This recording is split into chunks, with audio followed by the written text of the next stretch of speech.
so Rav knows a secret of Master Bundia.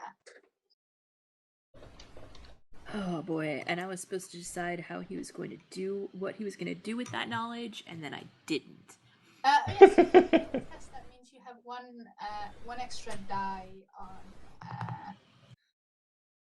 extorting Master Bundia. Okay.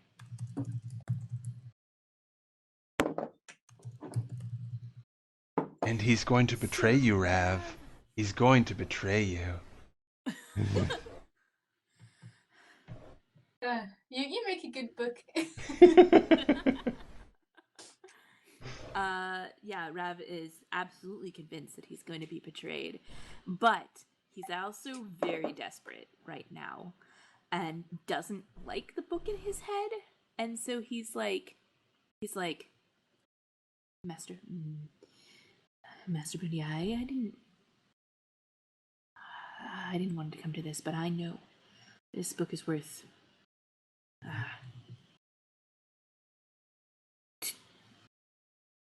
2.5 marks at least, and you wouldn't. You're a gambling man. You wouldn't pass up an opportunity like this, would you? And he says it like that, but like there's definitely like an undertone of I'm not above turning you in if you don't take this deal. If you knew, you're a gambling man. If you knew what I mean. Nudge, nudge, wink, wink. Say no more. Let's see. So, how do I defend against being extorted? That is a fantastic question. I feel like the answer is somewhere in the rule book. Yeah, probably. Well, I mean, we could make it a whole duel of wits, but maybe that's not necessary. I mean, maybe we could just for the fun of it. Be used in a duel of wits. Outside of those rules, the obstacle for an extortion test is the will exponent of the victim, plus any situational disadvantages. So, my will is 5. I don't think you have any disadvantages, and you already have the advantage of the link test. And I think, let's see. I don't think he really, unless I can fork oratory here, but I don't really think that applies per se. Yeah, your only other audience is listening in from outside the room. So a big audience. As far as I've understood oratory, or at least the previous GM that I played with, he ruled it in more of the player needs to actually give a speech. Nope, that's fine. I did not give a speech at all, so I'm just gonna roll extortion +1. Actually, I'm gonna go ahead and spend his Artha here as well. And so my ob is 5. Yeah.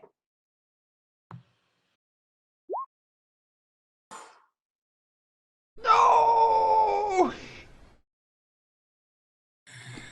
And I'm all out of fate. That's different. Never mind. I'm sorry. I think Master Bundia is willing to do a concession, I think. How about 5 talents today and 5 tomorrow?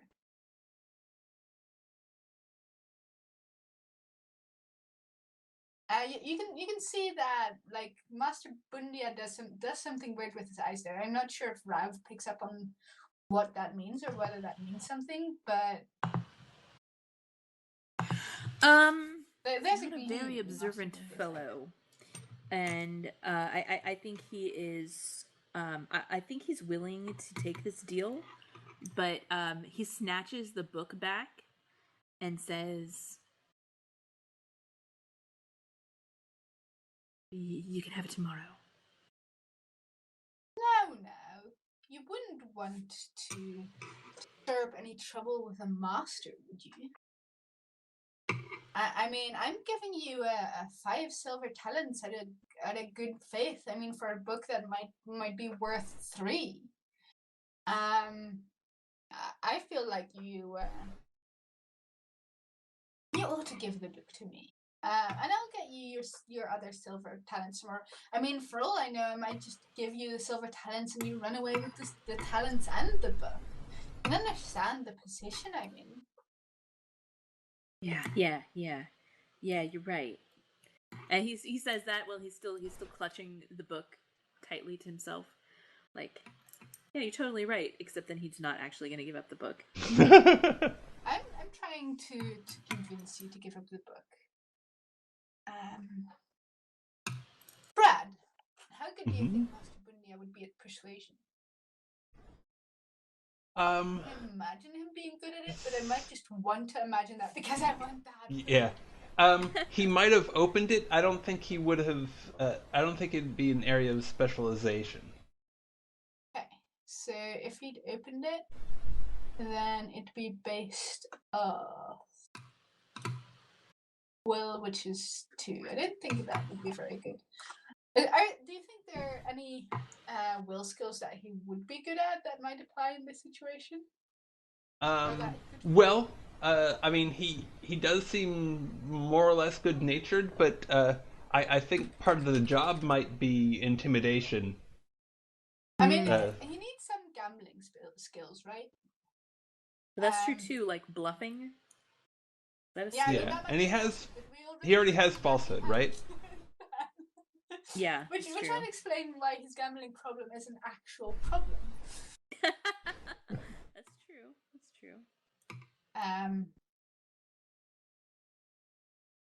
So do you think there's anything that I could forget, Brad?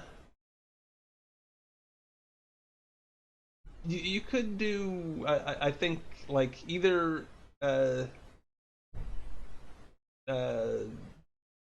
I think that if you're doing it off of persuasion, then you'd have a fork from intimidation, or vice versa. I'm not sure if he's good at intimidating. I was just thinking that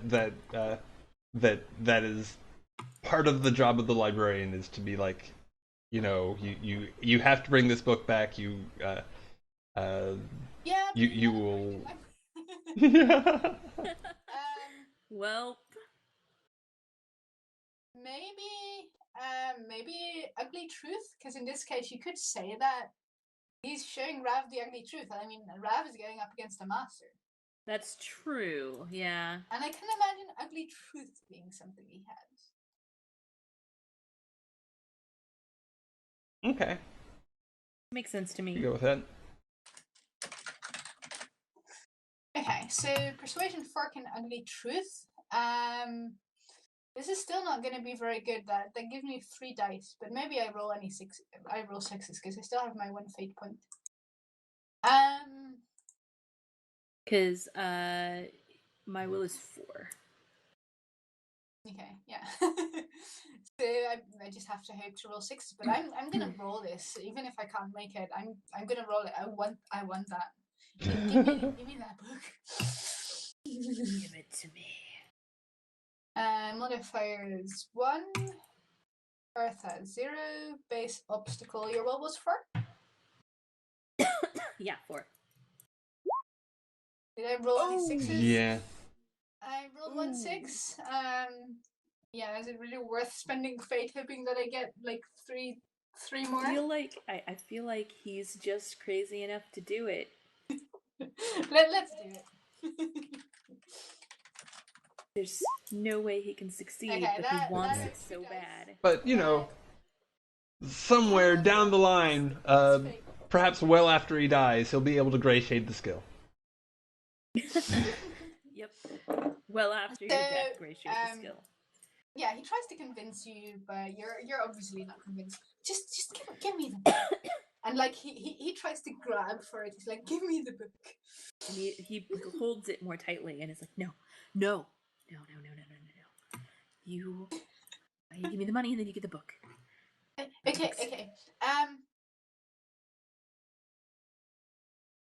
And he thinks for a moment.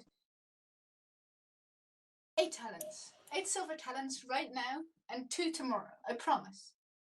8 silver talents right now and 8 tomorrow, and you've got a deal.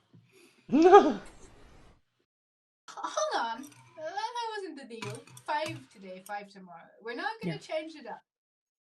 I said that this is easily worth 2 marks, 2.5 marks, and you're trying to tell me that it's worth 3 silver, and I know that this is. I want to go with you. I'm not going to settle for less. Okay, 8 today and 8 tomorrow, but I get the book right now.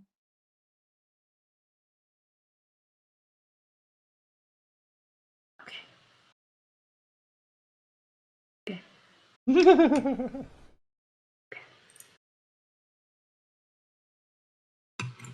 Yeah, and he keeps saying okay, but he hasn't actually handed over the book yet. Okay, so Master Bunya grabs his purse and opens it out and starts counting 8 talents on the table, and you notice that the purse is very light when he puts it back, and he says, "No, give me the book." And he's holding the book with one hand, and he reaches out and he snatches the money, and then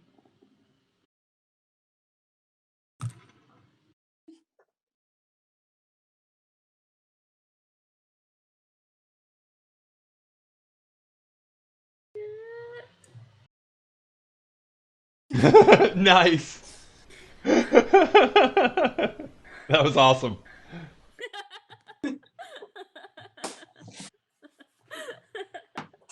And Master Bunya puts it in his drawer and immediately locks the drawer. So the question is, would the Sleet & Co. hear of this? So Kelsey gets to pick one fragment, and Brad gets to pick one. All right, Brad, what fragment do you want? Because I have an idea of what fragment I want to give you, but if you pick that fragment, I have a backup plan. Okay. I think that just the fact that they made a deal over a book that with balance due tomorrow. Okay. And what I want to give you is the knowledge that Master Bundia is a gambling man. That is beautiful. I suspect that there since well, okay, if he is a gambling man enough that he's in trouble, this is something that Sleet may already know because it's his business. As in, he's. The thing is there have been rumors that he's a gambling man, but no one has been able to confront him about it or have any proof. Okay. And okay, so maybe changed when it was brought up is oh shit, this is actual legit dirt and not bullshit. Sounds good. I do think that there may be money owed. Yeah. It's just now there is the knowledge as to why. Yeah, so what Master Bunya is going to do is he's going to take one of the expensive books in the collection of the Master Archivist. He's going to try to gamble it away to get those 8 silver talents that he owes Rav. Because he doesn't actually have those. I mean, he has them, but or maybe part of them, but then that means he can't eat. And he wants to eat. I mean, he enjoys his food and his thing. So it's actually a question whether Rav is going to get those other 2 talents. It's also a question whether other 8 those 8 whoever is mailing Rav is going to agree to 8 talents for now and then the rest tomorrow. And that's the question of what Sleet is going to do. And the question in general, who or what does Rav owe money to? Or is he just imagining it? Oh man, what if he was? I don't want to answer the question about who or what Rav owes money to just yet. And if we run out of time before that comes up, I'm okay with that.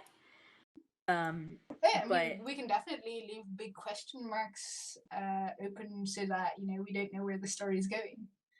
I would prefer to follow Master Bundia or Sleet, or have them run into each other together, kind of thing, for the next scene. Okay. So, yeah, I think that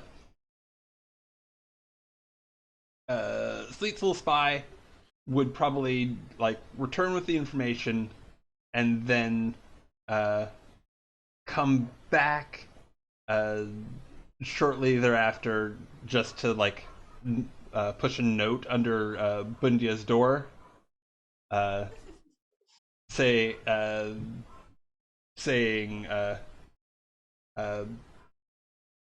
the bill is due, but there's a game tonight. S.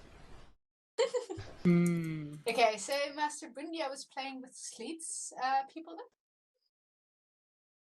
I think maybe that just so happens, or we can make a roll on it.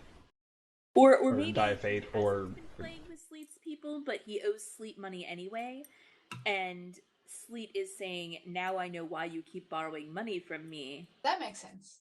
Now you can gamble with my men, and then it's all under one roof, and that's so much worse a deal for Master Bundia, but it's so much better deal for Sleet. I love it. What was I going to look up? Oh yeah, I was going to look up if gambling is an actual skill, because that's just one of the things I can imagine from Burning Wheel. Oh, it is. I am certain.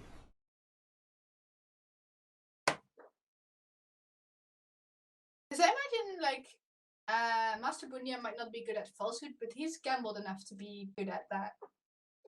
Mm-hmm. He's maybe not got the best poker face, but he knows the fundamentals. Yeah.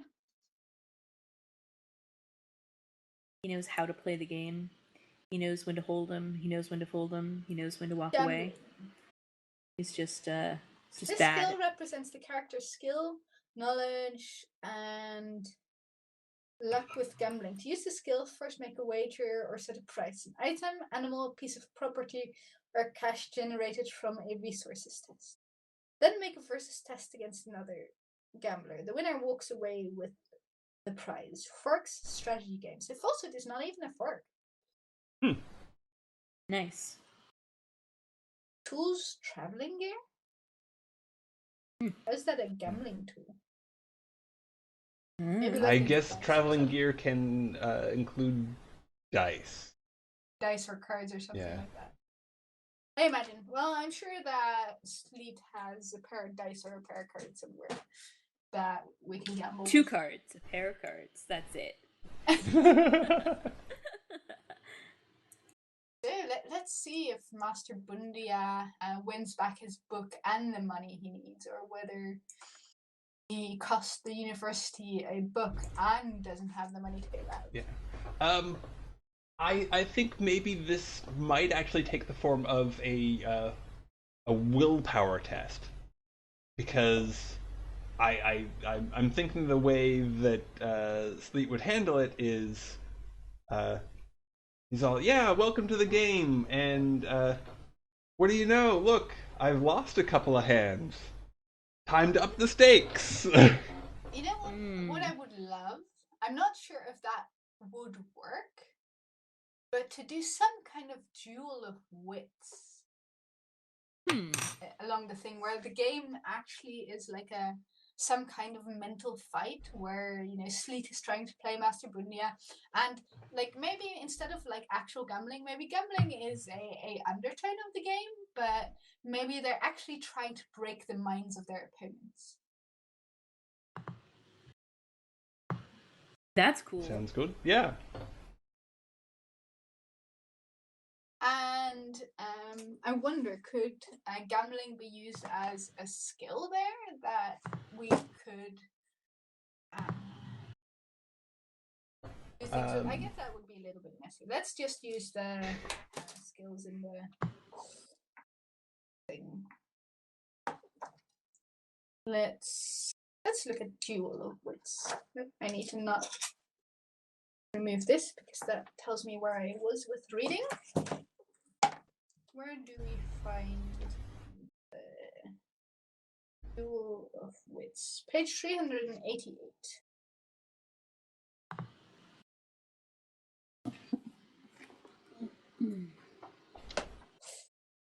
Cool. Okay. So the first thing we should do if we are dueling wits is we need to state our case.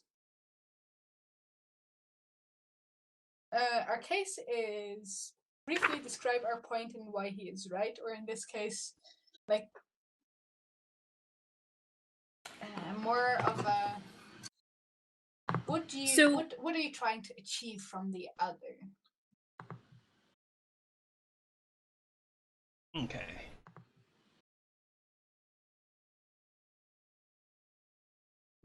So what is Sleet going for?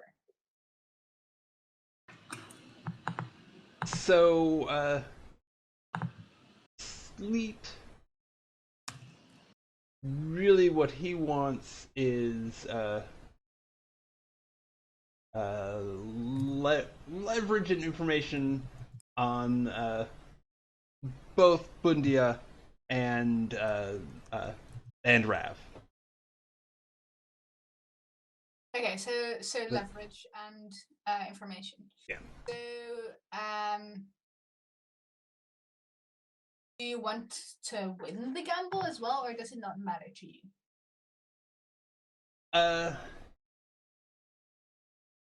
If winning the gambling provides that leverage, then yes, but it does. But the leverage is more important than the money.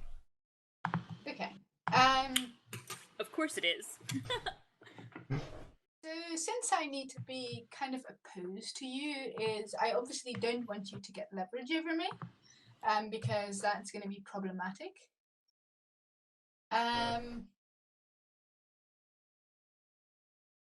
But and I just have to. Okay, and I just have to say real quick, Verizon, thank you so much for the host. I really appreciate it. So yeah, I like what Master Bundia wants out of it most, aside from not giving away more leverage, is he wants the money to pay off Rav, and enough. He wants the book, and he wants to be able to pay back Sleet,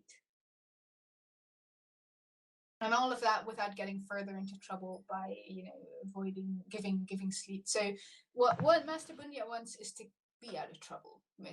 Basically, he just wants everything. He's a greedy bastard. Yeah. So let's see. What terms can you agree to? Like, if we win this, if I win this, or if you win this. Like, if you win this, I'm agreeing to giving you leverage over Master Bundia. If Sleet wins, he definitely wants leverage over both Bundia and Rav. Like that's yeah. Reasonable.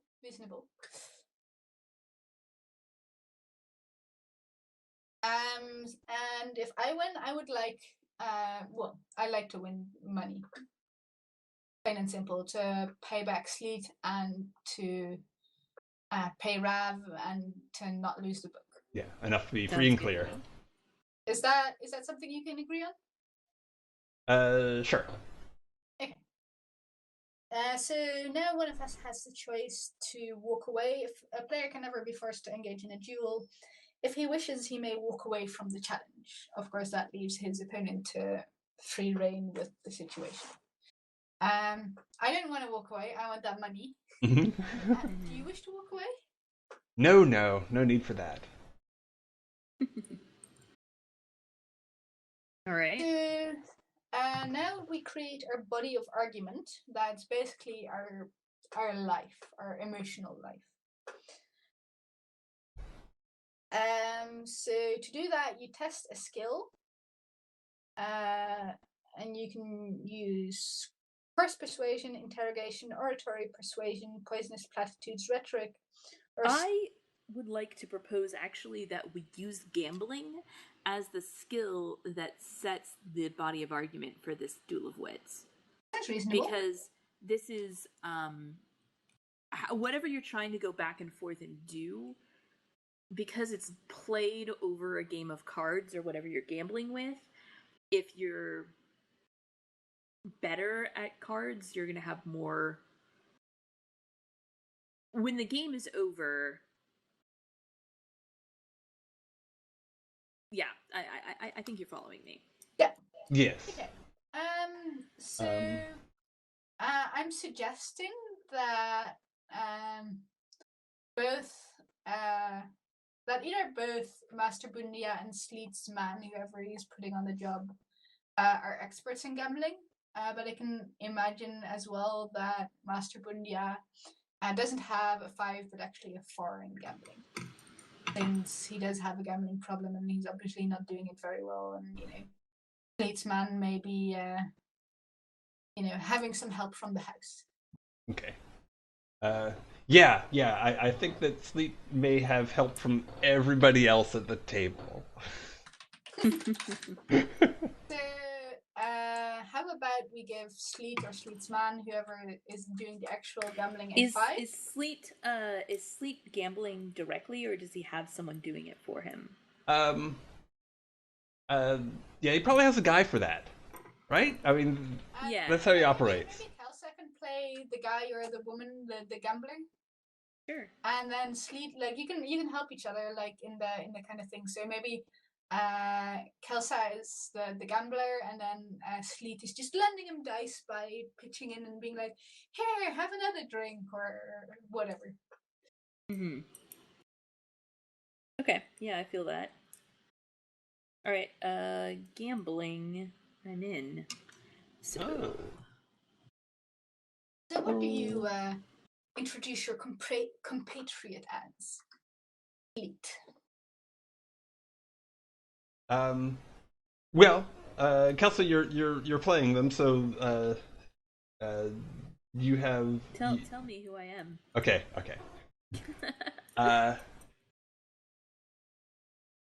Who do you want me to be? And as Kelsa, we need to roll for our body of argument. Actually, roll. So that's our will plus whatever we roll with our gambling dice. Right.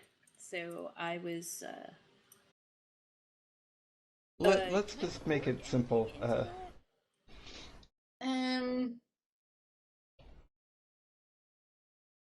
It's diamond. It does not say it. It's fine. Woof. Oh man, I thought I was like, oh, well, you only got a 2. This is gonna be great. I got 1. So diamond is diamond a guy or a girl? That is up to you. All right. Definitely like sexy anime protagonist androgynous. With like approximately this length white hair, even though they're very clearly like in their mid-20s. Elsa, do you want a character sheet or a handout for Diamond? I think a handout's fine. Okay. Edit. He's popular, huh? All the packages. And it is editable by Rav. Okay, you now have a diamond. Gracias. Like what Diamond's will is and what Diamond's gambling is. The gambling was 5. I think Diamond's will is also 5. The body of argument for Master Bundia is 7. And 6 for Diamond. I've written it down in chat for Master Bundia at least. Okay. Kelsa, do you have your book open at page 392? I sure do. Okay, how about Brad? Let's say Brad is GM for this. Yeah. So he can learn helping dice and stuff like that as Sleet, but how about we write to Brad what our actions are during the follies, like for the next week's follies. So how do I whisper again? /W? /W and then Sleet, but it will suggest once you type an S. So my choices here are. So we want.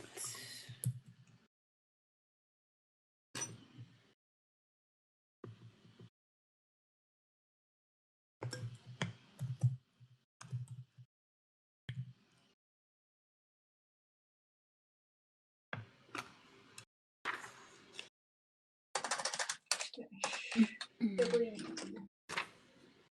No, not Rav. Sleet.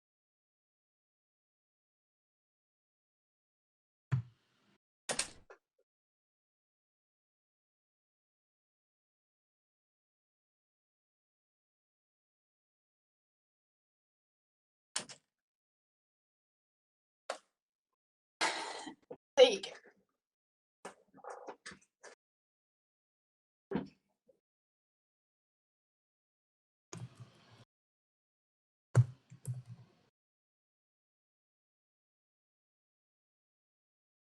I think that's right. Let me double check here.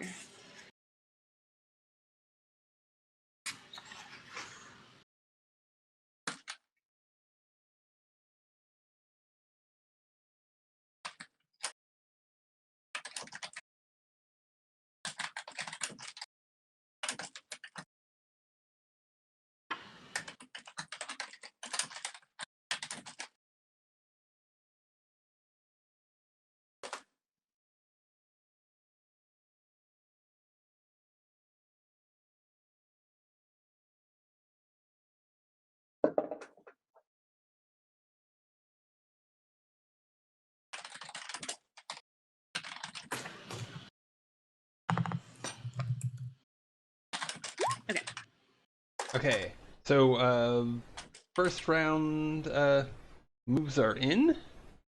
Okay. And first up, do you want me to reel them all, or just the? No, you can say like who does move. which per volley, maybe. Okay, so we are. It is a feint versus obfuscate. Okay, so feint gets to roll, and obfuscate also rolls. rolls. So we roll first. Obfuscate is always versus. Okay, so we need to say what we do, right? So that can be either like the kind of gambling hands we play, or what we say to convince the other one.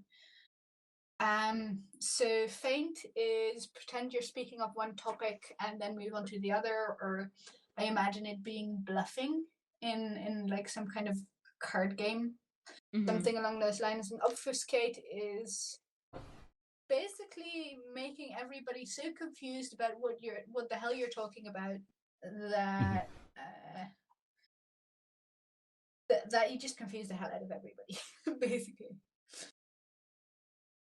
They're using a really nice example in the book. Where is the obfuscate? Yeah. So I imagine Bundia is like bluffing. Yeah. Whereas and Diamond is doing is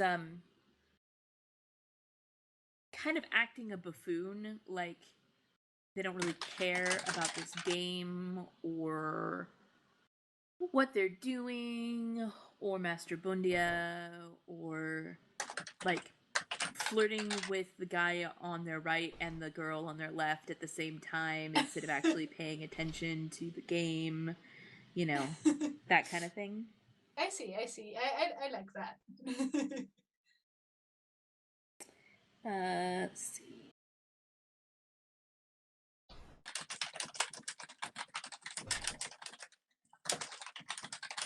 Okay, I think this is definitely going to be soothing platitudes for Diamond. I guess for Master Bundia, it'd be. Let's see, would it just be plain falsehood? Would it be gambling? I'll leave that up to you to decide, Brad.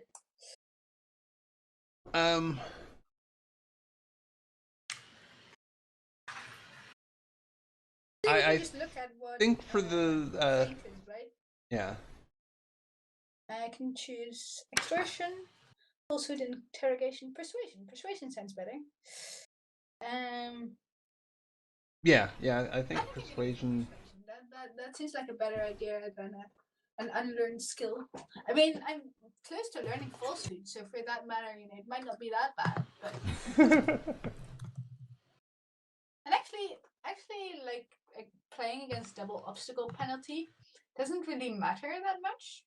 It just matters that you can't fork anything in. Could I fork in persuasion or gambling into my persuasion?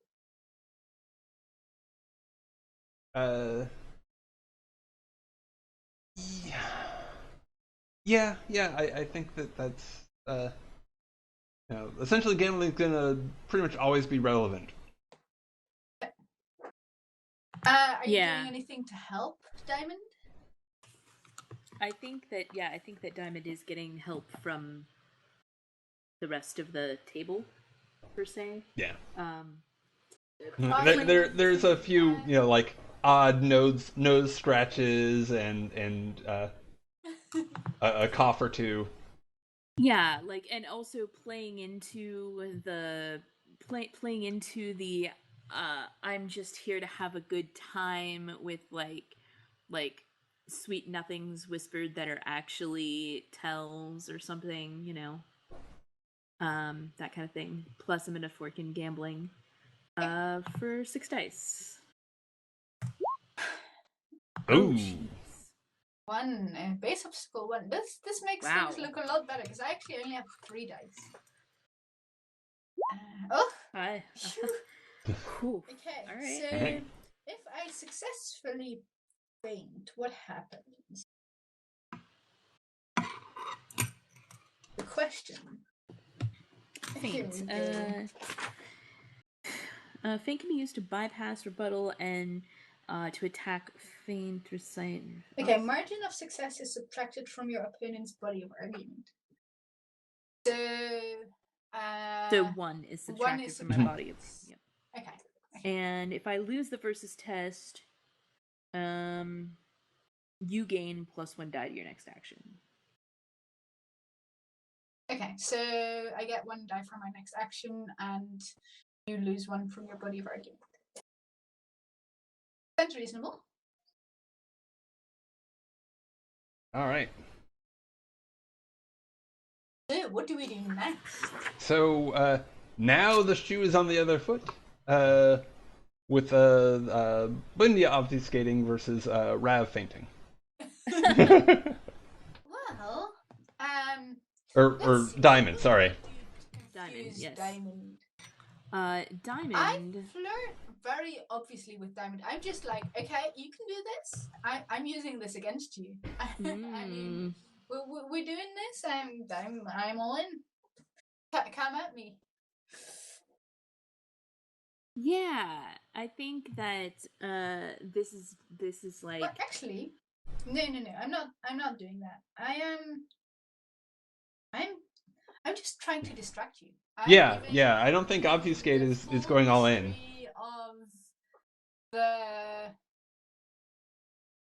Of the common Dracus and its uses in folklore and religion.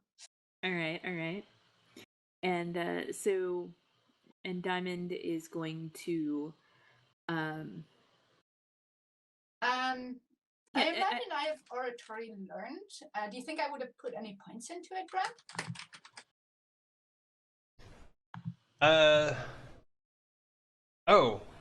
Well, if his any other subject, then I would definitely say yes. But because it's the library, probably not. Like, it's more about like quiet one-on-one discussions and research I mean, than. that is relevant, I think, for forking it in. But I think oratory is more about, whatever the subject is, do you speak well? I think oratory would work because you're still a professor at the university. You still teach classes, still stand up in front of people and spout knowledge. Yeah, so it's not like library based means like, can he fork something in? So you think I can't in this case? But the question is he a good speaker? Good public speaker? I think yes.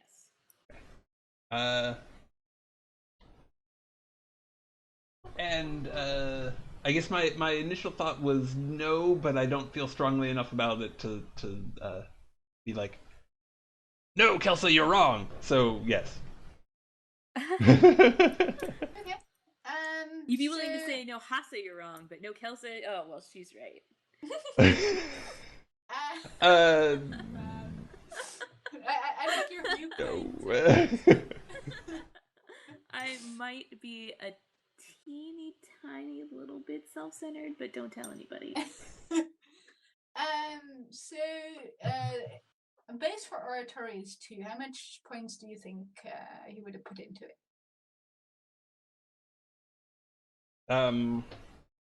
Like a point. I definitely don't think it would be like a specialization as a librarian rather than like a stand up in front of it.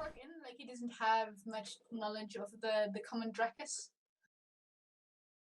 Oh, he probably knows a lot about the common Dracus.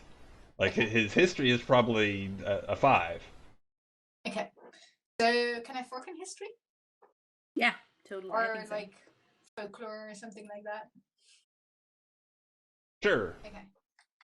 So I'll give myself a +2 then, because I had 1 from the last round. Yep. Bringing my total to 5 dice. I do not have Eartha. I'll roll first, and you can use it as a. What? Uh-oh. Okay, so well, Diamond... I guess it's only fair if you rolled 6 dice and only got a 5, that I only get a 5 from 5 dice. So, Diamond is rolling falsehood here. They are, they're trying really hard to bluff. Like, they're like looking more concerned at their cards and like telegraphing wildly. Actually, hold on. If it's feint, then maybe they're not just trying to bluff, they're double bluffing. They're bluffing so obviously that Master Bundia thinks they're bluffing. Yeah. Interesting, they're bluffing so obviously that they're bluffing so obviously that they think that, that's it's like, exactly what it is. Oh, look, I'm showing you my tell. Yeah. Cool. So you've got up 1. Gosh, I can fuck this up. I've got 5 dice, but I can fuck it up. Yeah. Nope. But no. Okay. 2 cool. successes. This is good for me because so the same thing happens. I imagine my body of arguments goes down by 1.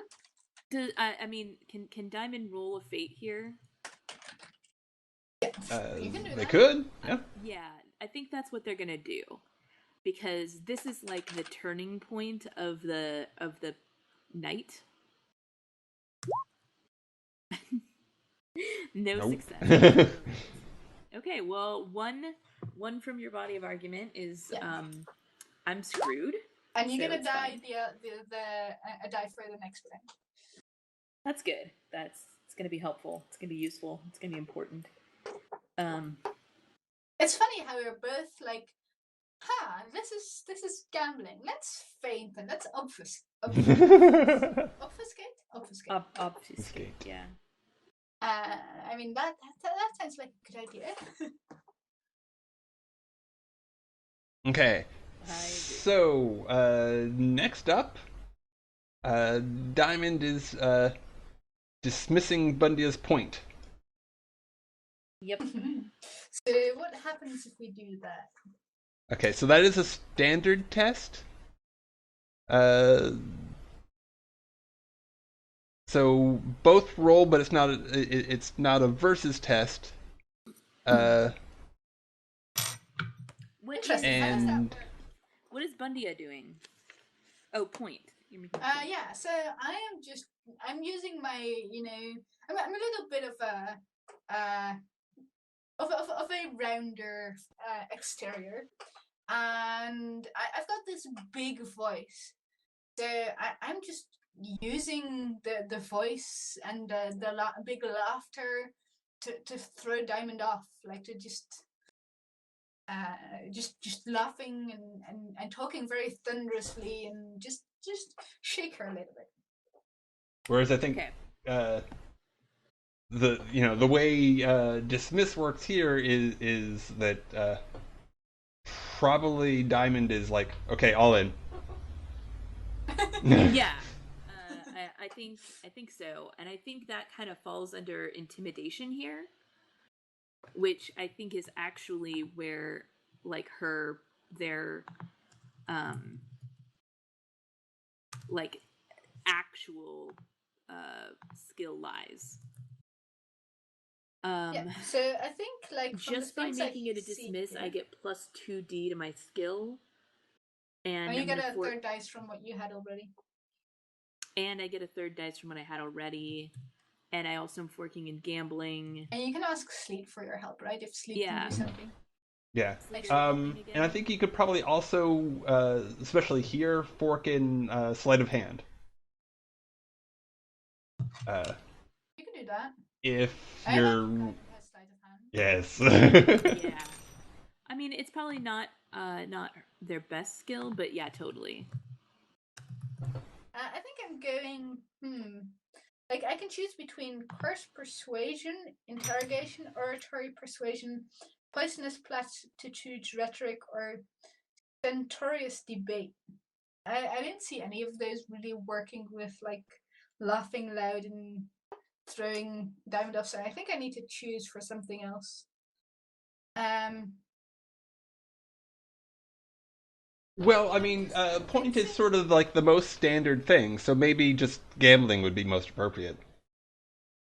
Or maybe like I can try to persuade Diamond into something. Yeah. I mean, I can try to. I think Master Bundia would refer to Diamond as a she, even though that's not entirely clear. Like somebody with such a pretty face should be elsewhere, not drinking with the rough man. Just, just fall and let the rest of us play. Oof. I see how it is. And that's beautiful if Diamond Jen just responds with all in. Yeah. Totally. And then I roll a ridiculous amount of dice. I am going to do persuasion. Can I fork in anything? Can you fork in anything? I'm not sure if Ugly Truth works. I think it does.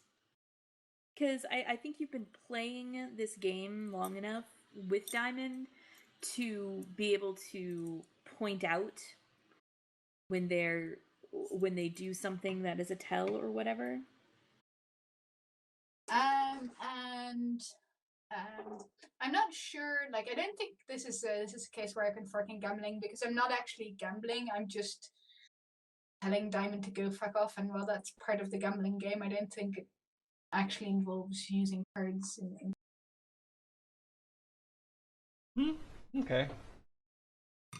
I don't know. I'd have allowed it. I would allow it. Yeah. Hold on then. Persuasion modifiers 2. Bertha 0, base obstacle 1. 1 success. Oh God. This with this one success I think game. I'm going to win. Well, that's the thing. If you don't, with a dismiss, if you don't get enough to wreck the rest of the body of argument, then I hesitate and lose the next, and don't do anything in the first volley of the next round. Okay. But I'm rolling 11 dice, and I only have a base op of 1. So, this all. I mean, it is all in, right? Mm-hmm. I am very curious to see what happens if you just destroy my body of argument. How much body of argument do you have left? 6. 6. Ooh. Nice. Ruthless. I mean, it is 11 dice. Yeah. Yeah. So you just break Master Bundia. You sorry, just... not sorry. Okay. I'm calling on your bluff. I'm going all in, and then you have a really good hand, and then Master Bundia is penniless. Yeah. Penniless and bookless. And I think, like, after the game, Sleet would Sleet would wander by and say, "Oh, my good friend Master Bundia, perhaps we should have a conversation." Master Bundia nods his head. So, when your body of argument is reduced by any amount of dice, a compromise must be made. Victory is unconditional only if your body of argument is in. If your body of argument is reduced by a few points, you owe your interlocutor a minor compromise. You must grant him a small concession regarding your goal or agree to an additional minor condition that he puts forth. So you win. So you get dirt on me and Rav, or like leverage in some way over me and Rav.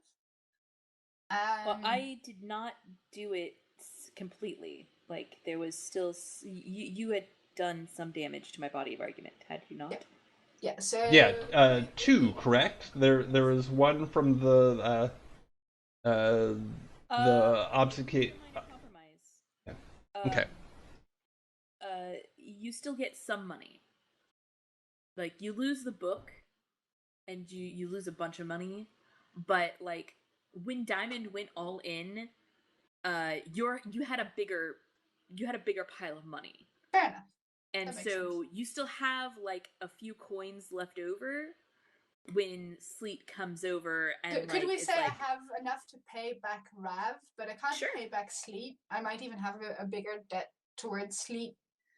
And and Sleet has the book that belongs to the university, so that is leverage over me. Definitely.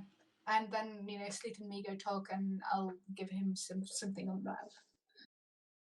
Maybe to stop him from demanding my down payment right now.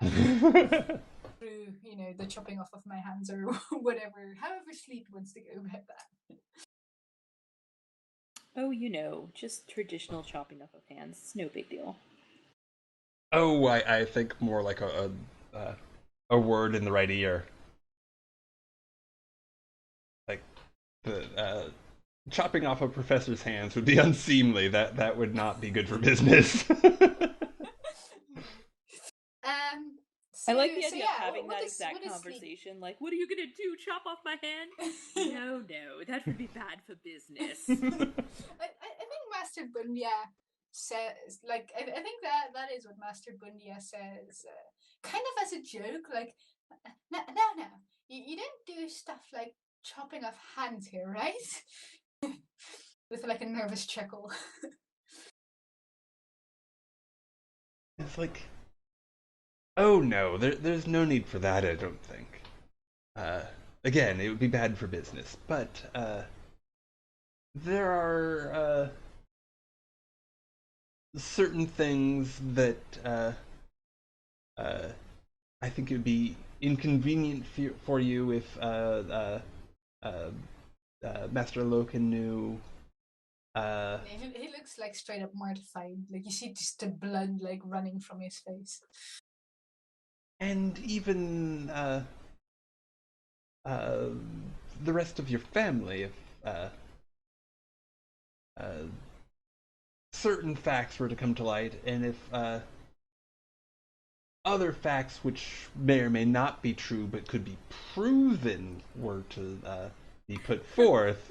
Facts that might not be true, but I can prove anyway. Wow. Yep. That's blackmail. No kidding. Wait, what do you want from me? Well, it seems that this book has a rather storied history. Perhaps,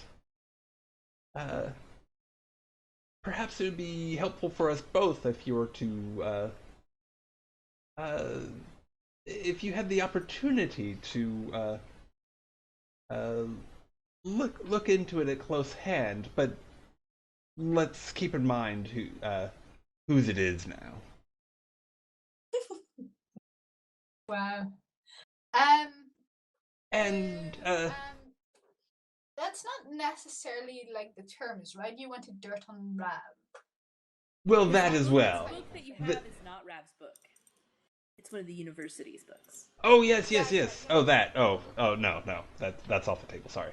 No, he grabbed the university book. He's not going to gamble away his new possession just yet. Okay, sorry, forgot about that. But later, don't worry. Yeah. Maybe later. I mean, he might. I mean, he's reckless. Well, I have it on good authority that you had a very interesting conversation with a student recently.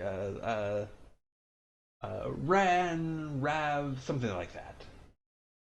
Master Raphael, yes. Yes, that's the one. If you could go into the details.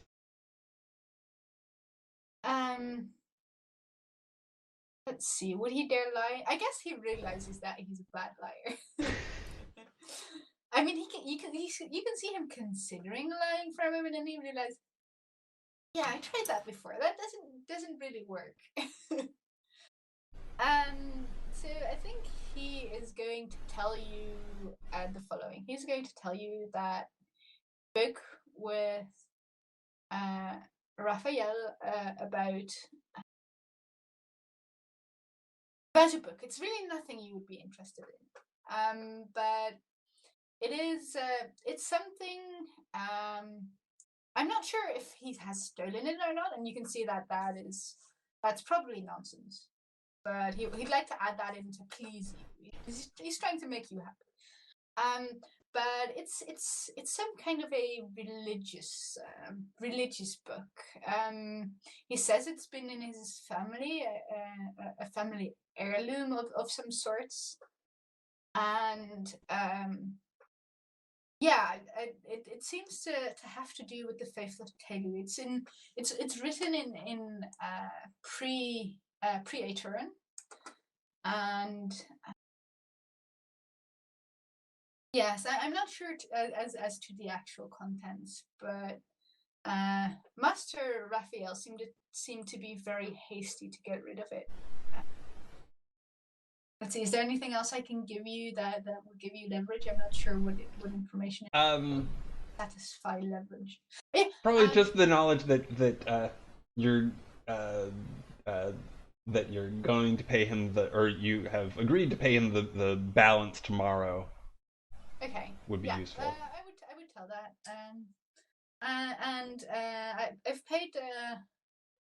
I've paid Master Raphael 8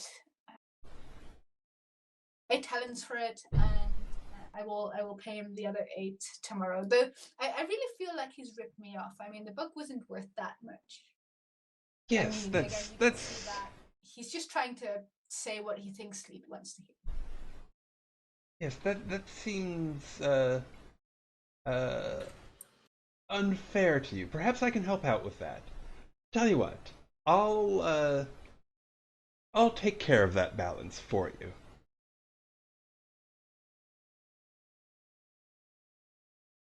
But Why?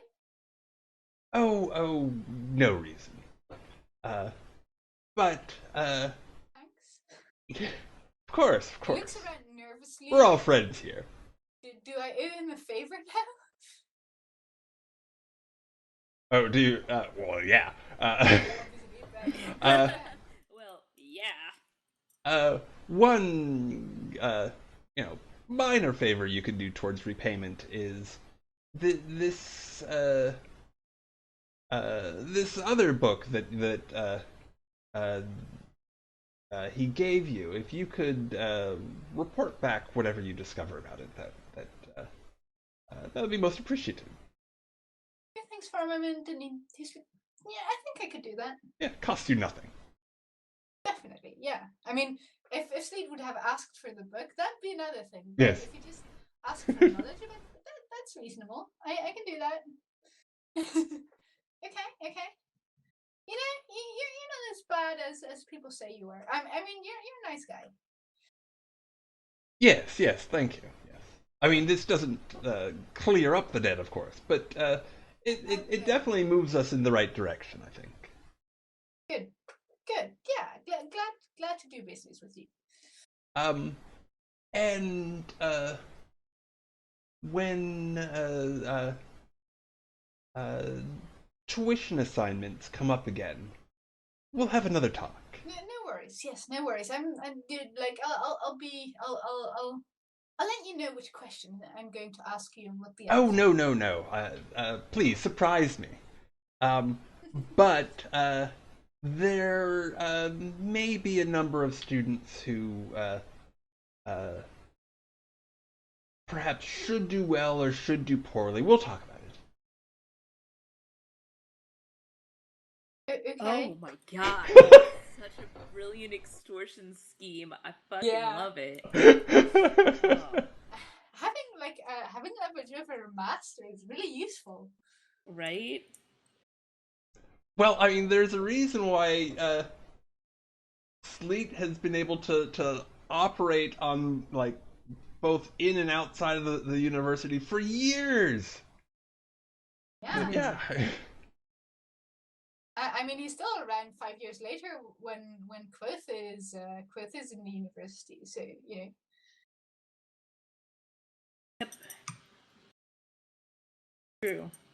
Scary. Most interesting. Although, I mean, we didn't know in this universe things could be different. That's true. That's true. Yeah.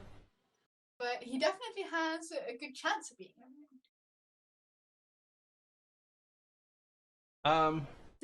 So yeah, I think that's everything we need to cover with that interaction. I may be wrong. No, I think that's it. I mean, that explains. So what we can do is we can see if Master Bundia figures out what is in the book or what happens when he does or something. Yeah, that's what I was gonna. That was about what I was gonna suggest. Was that would what I wanted the next scene to be, and I also felt that we were at the end of that, and I thought you were just that you had a different idea for a next scene, Brad. So if you were just saying no, it's over, I think that's where I wanted to go next. Was Master Bundia like actually looking through the book? Yeah, and seeing whether or not he survives the night to give those 8 coins to Rav or not. Oh no, he doesn't have to give the 8 coins to Rav anymore. Sleep's taking care of that for him. So he actually has 8 coins for himself that he can gamble away in some reckless situation. Well, Rav doesn't know that Sleet's going to take care of that. The question is, though, was Rav right that giving the book to someone who willingly takes it is what makes the book not come back to you? And what effect does the book have on Master Bundia? And does Master Bundia figure out what's in the book? Yeah, these are all questions that I would like to answer. Yes. As in, I would like to see tested for and find out the answer. Okay. So as far as whether or not Rav was right, I think it will at least stay with Master Bundia for a while.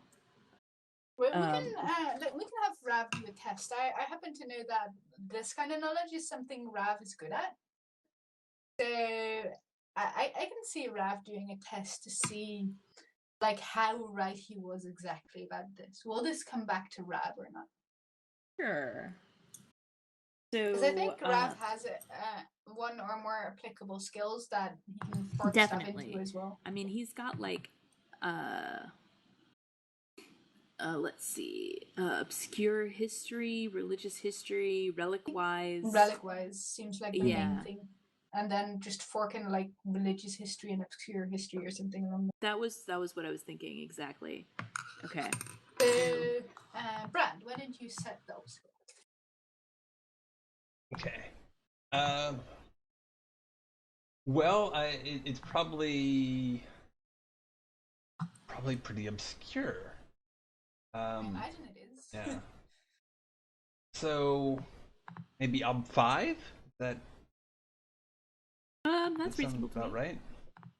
That's reasonable to me as well.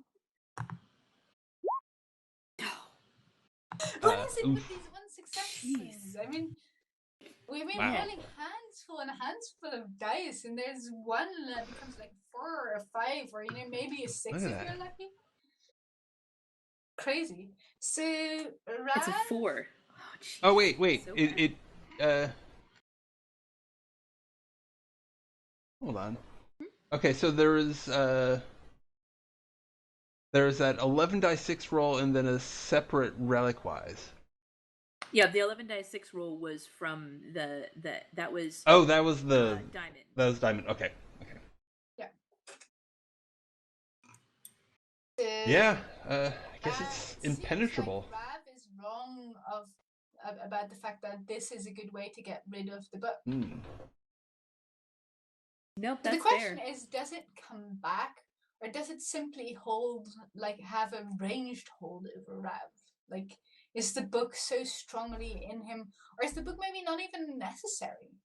Like, I mean, there's the question, like,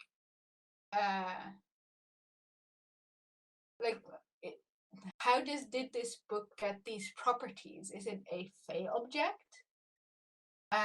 Is it just like bound to a Fae? Is it like a thing that's set up by multiple Fae? Or is it not a Fae object? I don't think it's Fae related at all. I think it's definitely something to do with its like religious historical significance that has this. I'm pretty sure that the religious historical thing has a lot to do with the Fae. I'm pretty sure that all these demons they talk about are Fae. Okay. So if it were Fae, it would have a religious significance. Yeah, okay. I'm feeling that.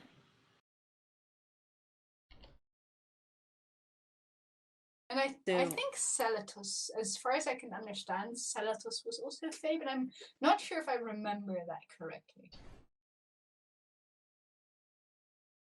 I'm not sure either. So I feel like maybe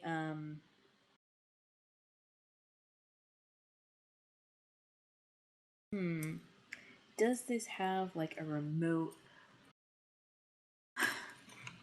And like when you look generally at magic, like you've got, for the humans, just have naming, sympathy, and alchemy.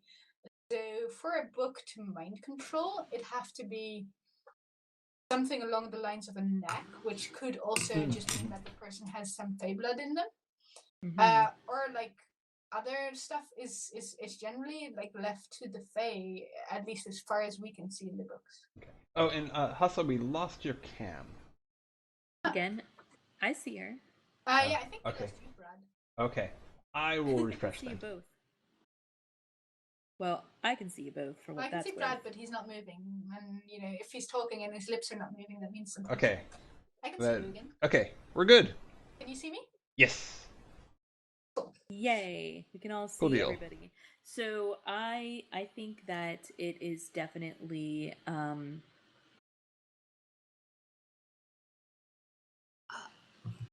Okay, I mean, I'm alright with making it a Fey object here, and I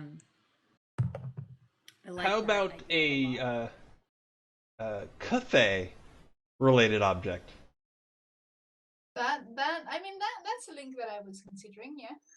Uh, Yeah, all right. yeah, maybe just written by somebody who was like in consultation with the Cathay. Oh yeah, that seems reasonable. Yeah, I'm all right with this. Okay. So whoever had access to the book, can they write it in? I think that was Brad, right? You were the book. Did I give you access to the book? No.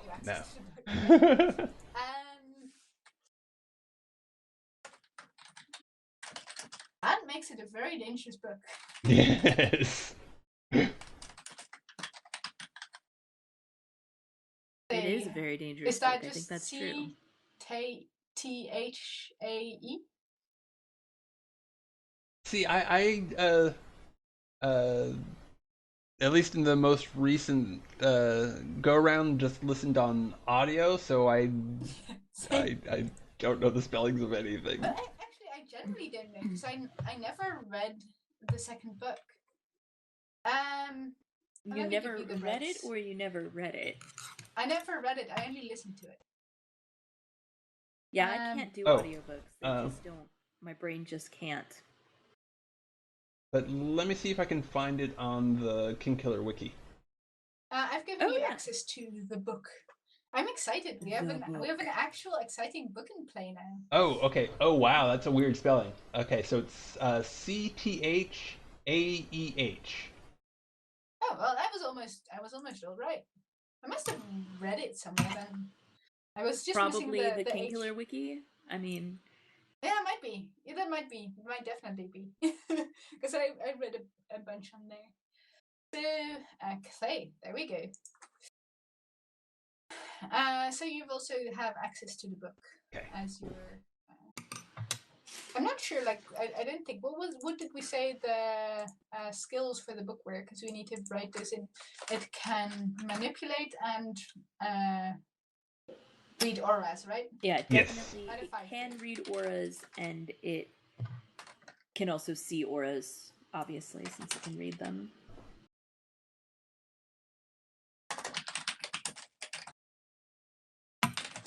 Okay. I've given it both a 5 in manipulate and read auras. Okay. Nice.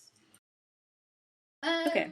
And then, it has some forks or might grow stronger over time, depending on whether you guys grow stronger in it should or not.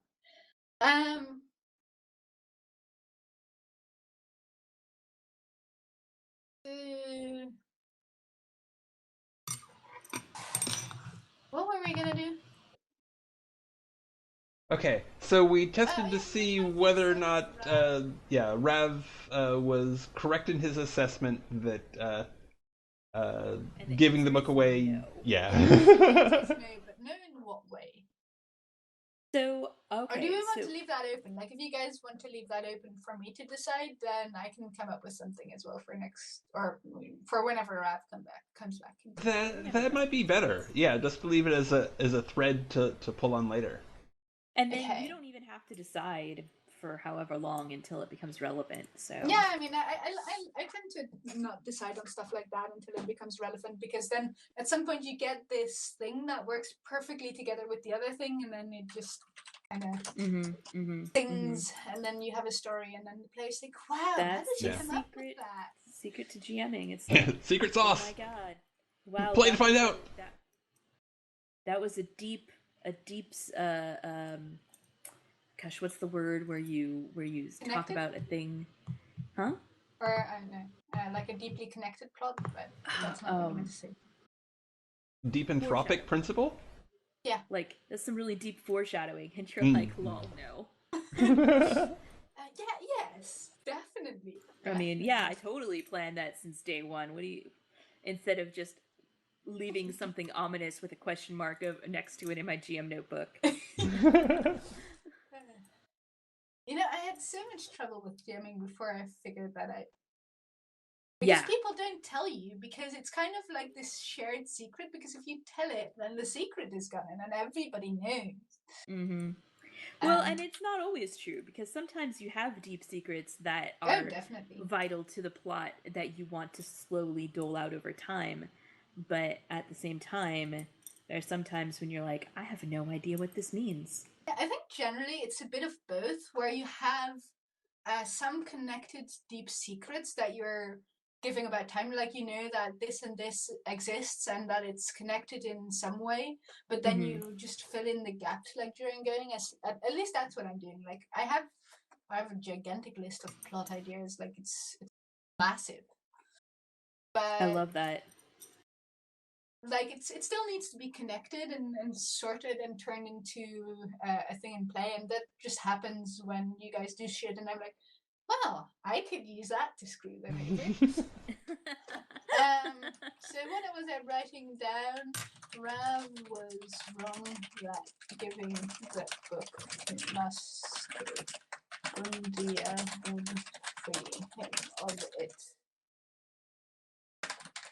What way? Question mark. I will also write down who does Rav money? Question mark. For me to figure out later. So what do we still have left then? We had 2 more questions, I remember that. One was Master Bundia. Yeah, whether or not he can decipher the book.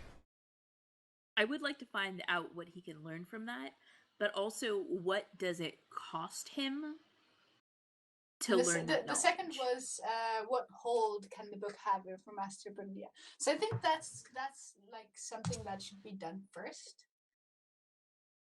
Oh yeah, I agree. I think that might be the last scene because we're running low on time, but I want to know the answer to this question. Yeah, so maybe these 2 things are connected, right? Maybe the book gives him something in return for taking something.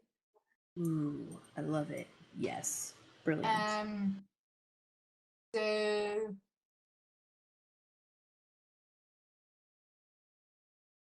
let's say I'm Master Bundia and I'm gonna see how well I roll. And then one of you gives me something that's big or small, depending on how well I rolled, and the other takes something that's big or small based on how bad I rolled. Okay.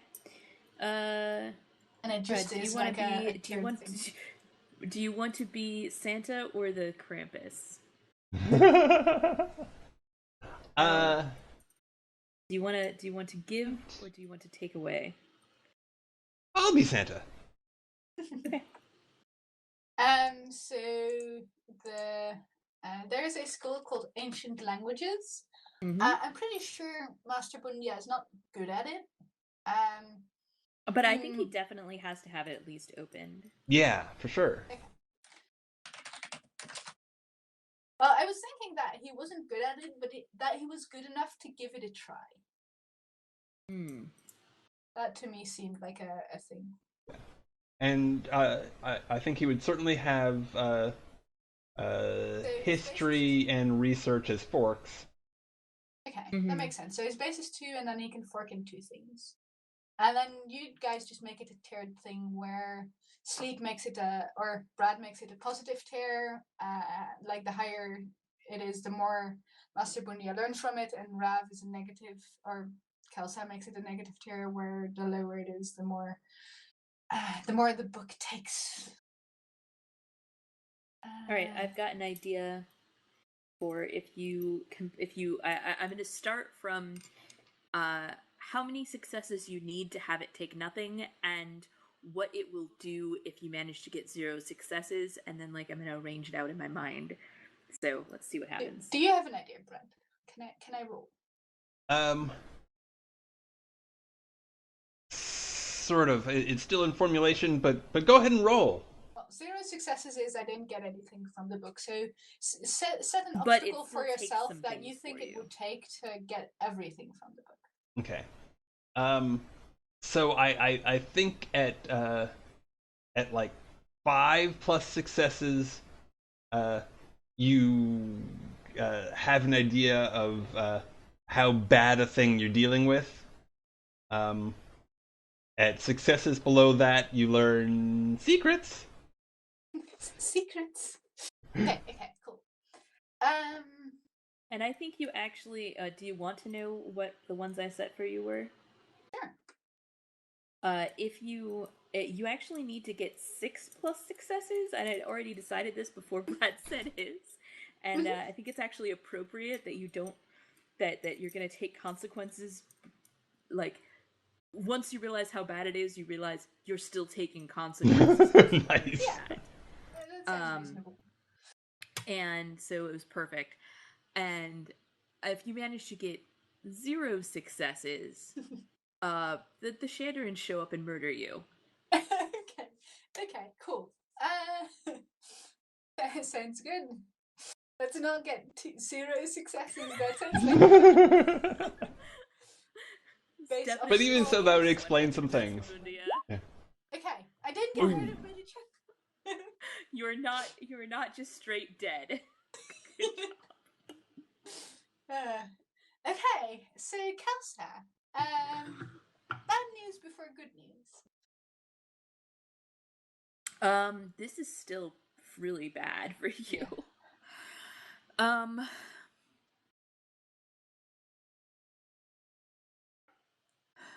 Let's see. So it doesn't have to be like bad news as in the Emir show up? No. It can also just be the book just mind controls Master Bundia, and Master Bundia does whatever the book wants him to do. Yeah, I think that's part of it.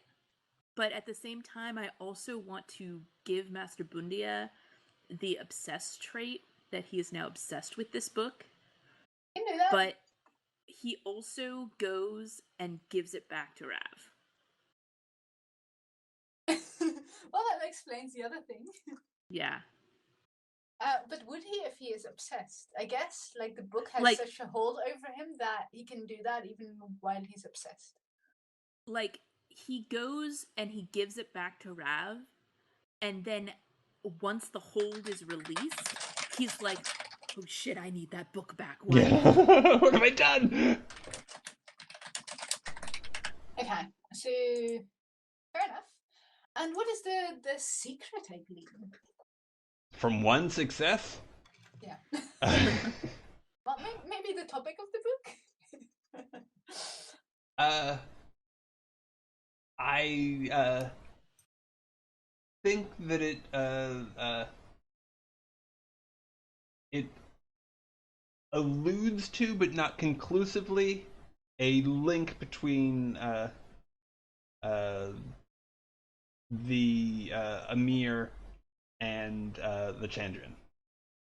Though it never uses that word. It never uses either one of those terms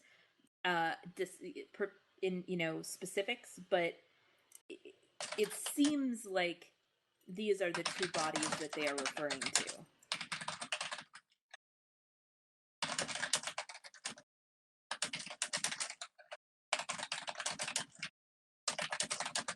And I think the fact that it never refers to either one of them specifically and only kind of vaguely describes them is another reason why this book has survived.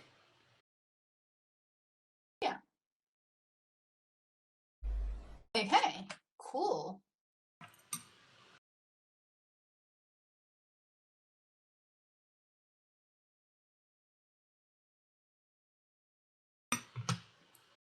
I have written it down. Cool. We built Mythos. You built what? Mythos. Yep. Lore. Okay, yeah.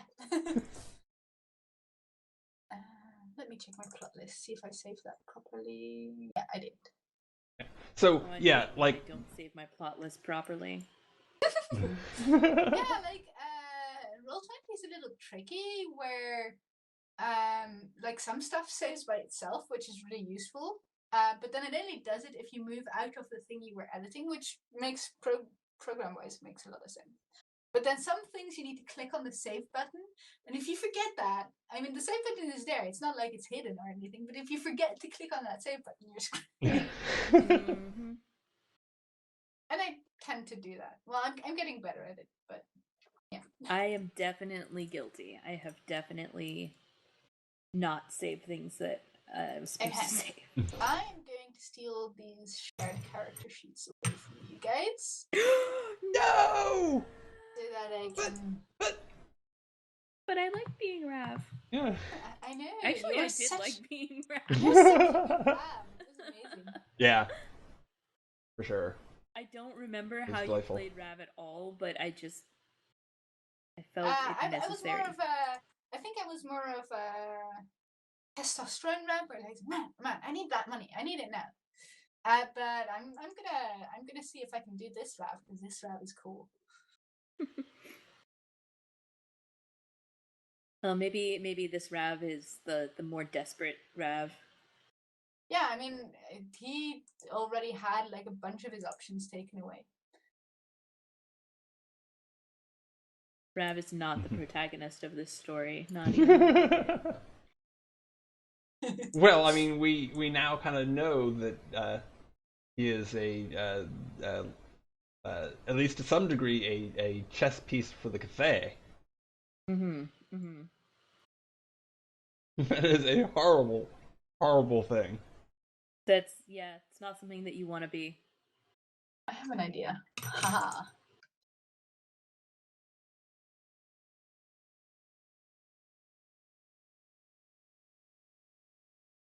And, not someone that you want to have any dealings with whatsoever. I kind of really like the idea that this book, that is exactly what Both is looking for, totally exists. Yeah. Yeah. At the university. I mean, maybe not by then, but... Well, maybe not at the university by then. But also, I like the idea that this Master Bundia would have known when if Kvothe had been able to ask him, but instead it's Master Lewin. So yeah, and I think if it is still at the university, it's like willfully evading Kvothe or Will. Oh, absolutely, definitely. I mean, I don't know. Maybe at some point it will come to him. if it needs him, if it's his part in the plan that needs to be played. Yeah, at the very worst time. Of course. It's never a good time for a cursed book. I mean, cursed, being using that term a little lightly there, but cursed, sentient, Cafe, exactly. What was I gonna write? Oh yeah. Tool of ultimate evil and malice.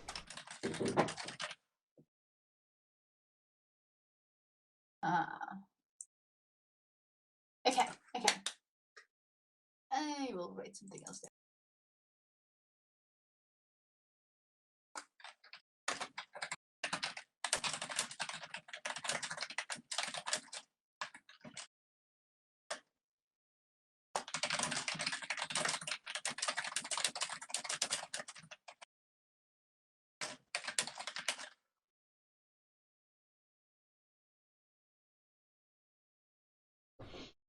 Okay. Ooh. Tool of ultimate precognitive malice. Well, being like the nice thing in this is that I can actually be precognitive, because I can just work things out in a certain way that, of course, this happened because the Cathay wanted it. Of course it did. That makes perfect sense. So, I guess we don't need to do the normal end of session character stuff. Fair. Yeah. I mean, we could give these guys fate and stuff that they can use. Diamond, I think, definitely earned fate for their instinct of flirt with anything that breathes. Got them and I think like Rav earned Persona for capturing the mood at the table. I feel like Rav was very dramatically appropriate. Oh, I love Rav. Rav is awesome. Everybody loved Rav, so I guess yeah, for sure. And Lee at least got a fate in there. Okay. I don't have access to the character sheet anymore, but Sorry, there is a belief that was like get information on people. Information is power. I will. I think maybe his instinct also altered the story.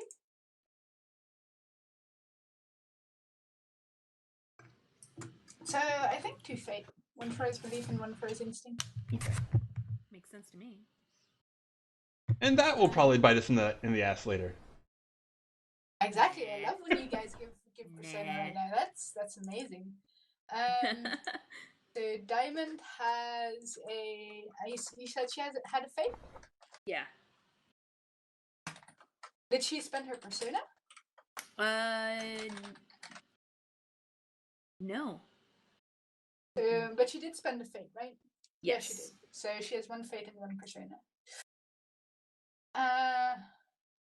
Rav, my man. Rav earned a persona. Did Rav earn fate as well? I think so. Yeah, 1.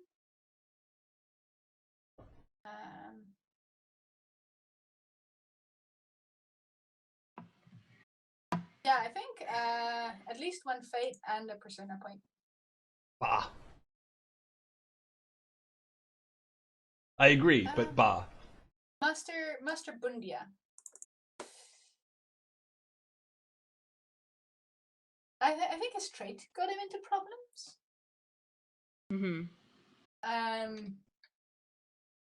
So I think he gets something for that. And he earned a doom sign. Wait, wrong system. Yeah, wrong system.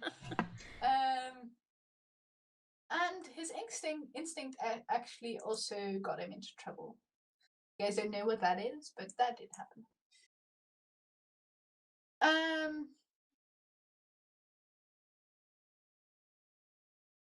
Did we talk to? Oh no, the book. Should the book get any fate? The book didn't spend any personas or fate, right? I don't think so. No.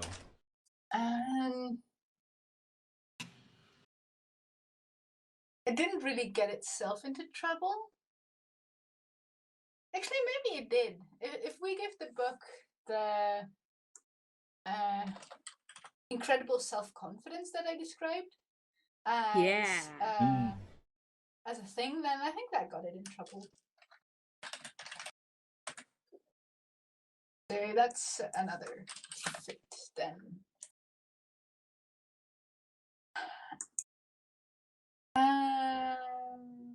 Yeah, that's it, I think. Or did I forget anybody? That's probably everything. I think that's everything. I love this story we created here. Yeah, it's cool. That is the most important part. It always makes me want to reconsider my original plans I had for Raz. Nah. Smash them together. We'll see. Yeah, this story definitely raised the stakes for the main plot. Yeah, no kidding.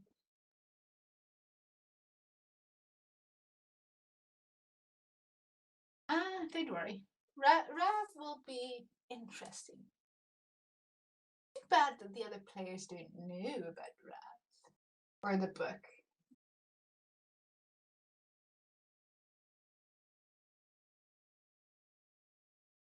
So, the 1:45. Do we want to do winding up stuff like? Seems like it. Okay. Seems like a good point. Time. Okay. Okay, Kelsa, I suspect that you may do 1 or more things on the internet.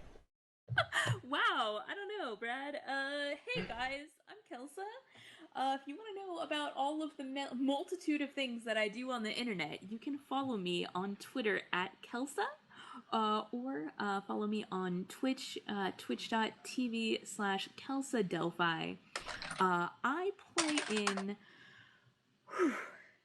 currently 5, starting in January 6th. streamed role-playing games a week. Because you don't have enough already. Because I don't like free time. So, obviously, Wednesdays, such as today at 10 a.m. Pacific time, I'm right here for the Burning Wind, which is a Burning Wheel campaign. Usually, I play Desi, who is a bit touched. And I love her to death. On Thursdays, starting in January, I'm going to be on Misclicks for a Apocalypse World 2nd Edition stream called Countdown. That is so cool. I'm excited about that. 1, to be on Misclicks, 2, to be playing Apocalypse World 2nd Edition, and 3, to be playing with the people that I'm playing with, like Britt and Tristray and Andrew, and so yeah, I'm really excited. Yeah, congratulations. That's awesome. Inspector Beans. Cool. Very good cast, very excited. It's going to be super amazing. Well, I think it's going to be super amazing. I guess we'll see, but it's got a lot of... Of course it will be super amazing. That's Thursdays. Fridays... I mean, you have 11 dice, right? What could possibly go wrong? I have 11 dice. I have 11 dice and being cool. Fridays, I play Mouse Guard over on AP Gaming Reels channel.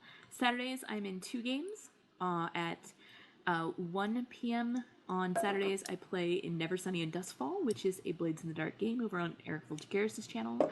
And then at 5 p.m. Pacific time, I play back over at AP Gaming Reels channel for Chromeblood the Sprawl, which is a cyberpunk game. And then on Mondays, I'm running a Blades in the Dark game over on Tuxterdomus' channel, where we are the Smooth Criminals. And instead of playing in Dustfall, which is the normal setting for Blades in the Dark, we're playing across the ocean in Aruvia. And it is a little bit spoopier, you could say. So I'm very excited about that. So just a few things that I do on the internet. If you're interested in seeing more of my weird, bizarre characters, please follow me. Very cool. And do you also often do board games on Stanies? That is true. I do often do board games on Stanies channels. On Sunday is game night, which I should be prompting because she's here in the audience right now and is amazing. But I've just, with the holidays, my whole schedule is messed up. But dear viewers, you're probably watching on YouTube anyway, so who knows where in the future you are. Alrighty. Well, thank you. And Asa, do you have any shout-outs? Where can people find you? Stuff? Nothing. Just our regular Wednesday game. But yeah, it's awesome. I'm really enjoying this game. Yeah. Yeah, I mean, thank you so much for. I mean, we all partially GM this, but thank you for being the for GMing the campaign in general and being the glue that is making this happen. Words. I'm very glad to have done this. I was very curious how it would work out, but I think it works pretty well. And one of the things I was interested in seeing is if we could make it feel like a normal game where you really care about the characters and you follow the characters and you don't just go, oh, it's a one shot, I don't care if they burn. Things explode out of control in like you do in Fiasco or happens in some ways in Microscope. But I really liked it. We really got into these characters, and I care about these characters. They're really interesting, and they're going to play an interesting role in the story. Definitely. Sure. And I love watching you guys be crazy Rab and Hustler Sleet and manipulative books, and it was cool. All the way around. So yeah, thanks again. I will let me see. I will be back on Saturday at like 9 p.m. Probably just doing like some Hearthstone. I'm very close to Legend, and Nice. yeah. And then there won't be mostly laughter, some slaughter on Sunday because holidays, but I'll probably be on doing something. Maybe yet more Hearthstone. I don't know. And then I don't know if we've figured out if we're doing. We said we were gonna skip at least at some point during the holidays. So I suggest we skip the next one, and then let's see. Let's look at my schedule. Next one is 28th.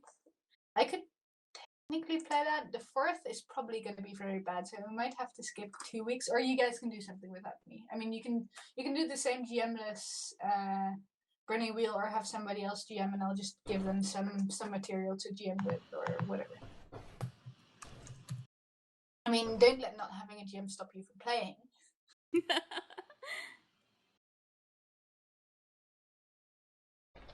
Okay, so we, yeah, so there's gonna be some colleague chaos, but, eventually it'll settle back down into, more or less normal schedule. Sometime in the new year, I'll be launching something new in that Saturday slot, but it's still a little bit up in the air. Still working on it. But I definitely want to thank everybody for watching. If you enjoyed this, but haven't hit follow yet, please do. I would appreciate it, especially with notifications on, so you know when I go on. And I'm going to look for somebody super cool to host.